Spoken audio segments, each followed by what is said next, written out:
لیکن دوستو آج ہم حاضر ہوئے ہیں ایک نئی ویڈیو کے ساتھ دوستو، جیسا کہ آپ لوگوں کو معلوم ہے آسٹریلیا میں BBL لیگ جاری ہے۔ اس لیگ میں پاکستانی کھلاڑی بھی موجود ہے۔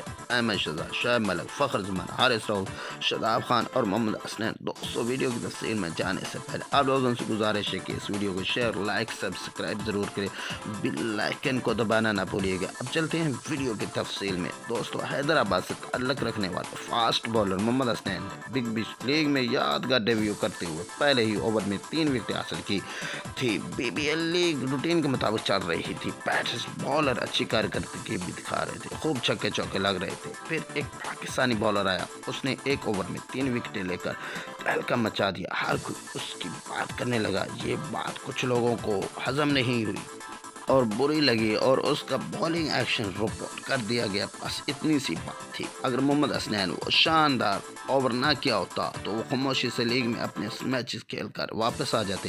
پاکستانی بالر کچھ اچھا کر جائیں، کچھ لوگوں کو یہ بات ہضم نہیں ہوتی۔ ایسا پہلے بھی ہو چکا ہے، جب میدان میں مقابلہ نہ کر سکے تو پھر اونچے ہتھ کنڈوں پر آتے ہیں۔ ایسا ہی کچھ محمد حسنین کے ساتھ ہوا کہ ان پر آسٹریلیا کے امپائروں نے BBL لیگ میں محمد حسنین کے بالنگ ایکشن کو مخصوص قرار دے دیا گیا، اور اب محمد حسنین کا بایو میکینکس ٹیسٹ لاہور میں ہوگا اور وہ کلیئر ہوگا اور پاکستانی سپر لیگ سیزن 7 میں بالنگ بھی کریں گے۔ دوستو اگر یہ ویڈیو آپ کو اچھی لگی تو اس کو سبسکرائب کیجیے، شیئر کیجیے اور لائک کیجیے اور کمنٹ میں ضرور بتائیے گا۔